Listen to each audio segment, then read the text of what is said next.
죽음에서 살려주신 절대신 하나님.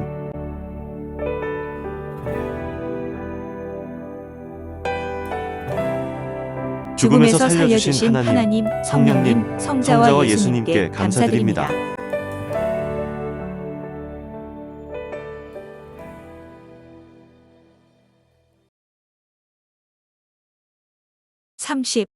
30번째 사연. 약수샘 굴의 천장이 무너진 이야기. 굴 속의 천장을 깨는 것은 위험하니 바닥을 낮추라고 제자들에게 말해주었다. 지금의 약수샘 기도굴 안쪽에서 공사를 할 때의 일이다. 굴 입구에서 반쯤 들어가서 북편 안쪽에 굴 파는 공사를 하고 있었다. 거기에 약수샘이 있어서 사람들이 다닐 수 있게 좀 넓히는 중이었다. 마음이 크게 감동되어 공사하는 상황을 보려고 제자와 함께 밤 9시경에 굴 속으로 들어갔다. 그리고 공사한 것은 안전한지 살펴보며 돌아다녔다. 한쪽에서 밤늦도록 야간 작업을 하던 제자 3명이 기계로 천장을 깨고 있었다. 천장에도 단단한 바위가 깔려 있어서 천장 높이가 낮았기 때문이다.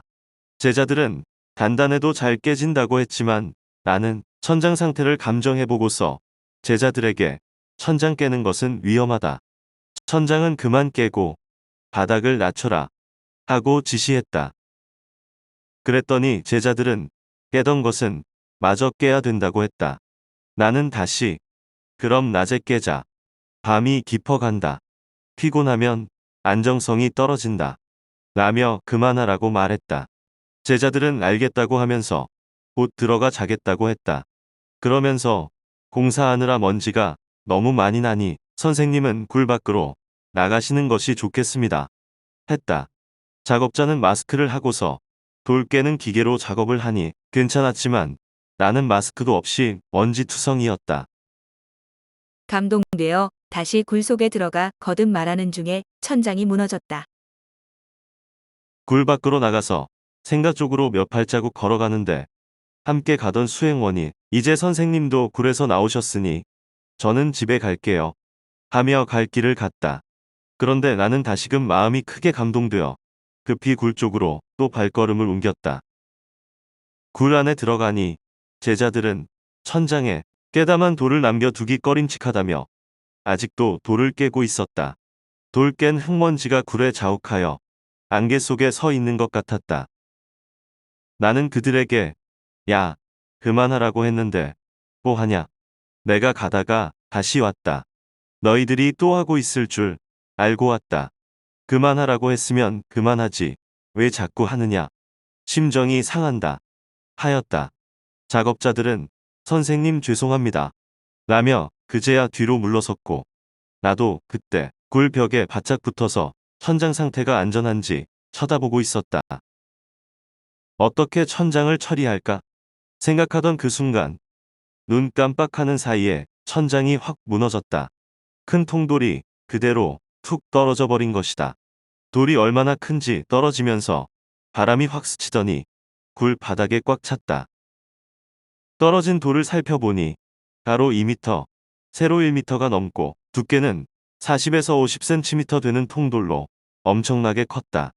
천장 구조를 이루고 있던 통돌이 다 무너져 버린 것이었다. 나는 히프를 굴 벽에 붙이고 천장을 쳐다보고 있었고 제자 3명은 굴을 파 들어가던 장소에서 뒤로 물러나 쳐다보고 있었기에 다행히 돌이 떨어진 자리에는 아무도 없었다. 하나님과 성령님은 미리 아시고 나를 보내어 모두 죽음을 면하게 하셨다. 이날 밤 하나님과 성령님께서 나를 감동시켜 굴에 다시 가보게 하지 않았다면 제자 3명이 그 큰 돌에 깔려 죽었을 것이다.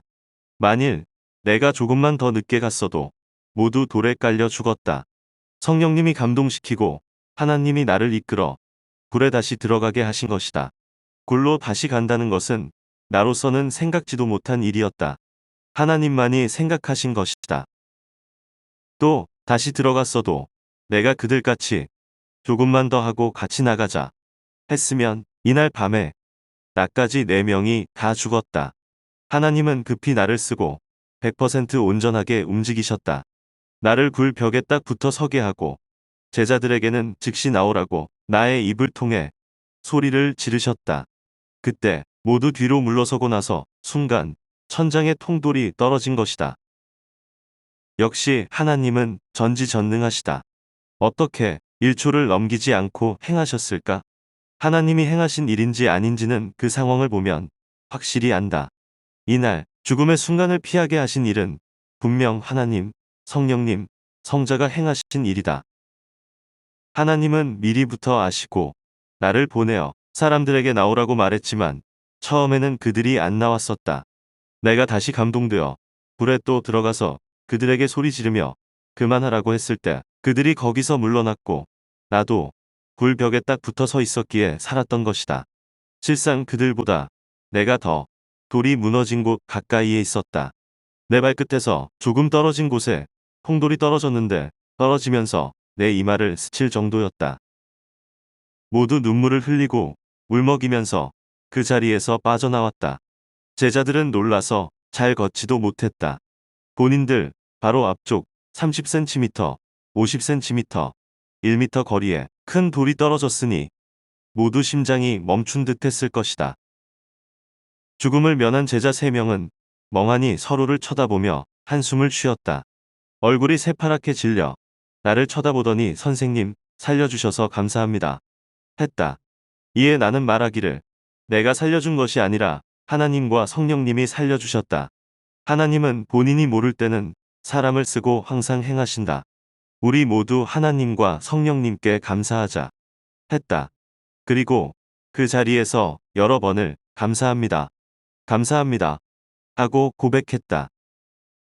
굴 속에서 순간 4명이 죽을 뻔했다. 몇 초만 늦었어도 떨어지는 돌에 깔려 죽었다.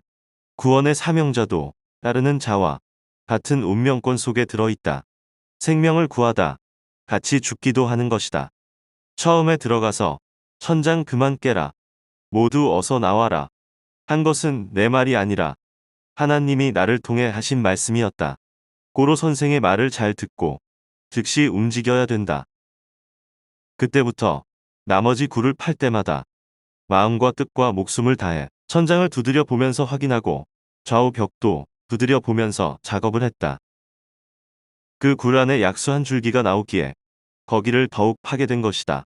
그 위치는 지금의 약수샘에서 우측으로 들어가다 보면 좌측에 작은 구멍이 있는데 그 구멍으로 들어가기 전에 보이는 곳이다. 그때 통돌이 떨어지면서 천장이 무너져 천장이 높아졌다. 지금은 콘크리트로 완벽하게 해놓았다. 그 후로 20년 넘게 지났어도 주먹만한 돌 하나 떨어지지 않고 완전히 튼튼하다. 하나님이 죽음에서 살려주지 않은 자는 지구촌에 한 명도 없다. 이날에도 이같이 죽음에서 살아났다. 하나님은 무지한 인생들을 살리시려고 지구촌을 불꽃 같은 눈으로 쳐다보시며 1초도 쉬지 아니하고 살피심을 깨닫게 되었다.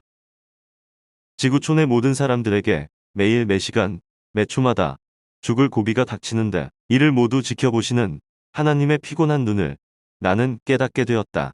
부모가 어린아이 몇 명을 관광지에 데리고 다니면서 혹시 어디에서 떨어질까, 물에 빠질까, 차에 부딪힐까 걱정되어 정신 못 차리고 쳐다보는 입장과 같이 하나님은 지구촌의 모든 사람들을 눈이 피곤하도록 쳐다보시며 그 생명을 살피신다. 사람은 이를 깨닫고 항상 조심해야 하나 인간으로서 무지하여 할 수 없는 일은 하나님이 해주실 수밖에 없는 것이다. 하나님이 죽음에서 살려주지 않은 자는 지구촌에 한 명도 없다. 모두 수십 번씩 죽음에서 살려주셨다고 하나님은 나에게 말씀하셨다. 인생을 성공하고 더 높은 차원에서 사는 사람은 위험한 고비도 죽을 고비도 더 많다. 그런데도 사람들은 하나님이 살려주신 것을 두고 친구가 살려줬다. 우연이다. 내 운명이다. 하고 말들 한다. 이에 살려주신 하나님은 신이라도 심정이 상하시고 답답해 하신다.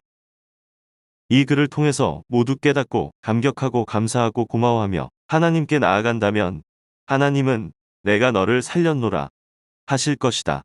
그리고 그는 하나님과 인연이 되어 사연을 나누고 축복을 받으며 살아갈 것이다. 이처럼 하나님을 사랑하고 섬기며 육신 일생을 살고 육신 죽는 날에 그 영혼은 하늘나라에 가서 영원토록 감사하고 사랑하며 사는 것이다. 그것이 우리들이 해야 할 일이요, 낙이요, 하나님이 원하시는 일이다.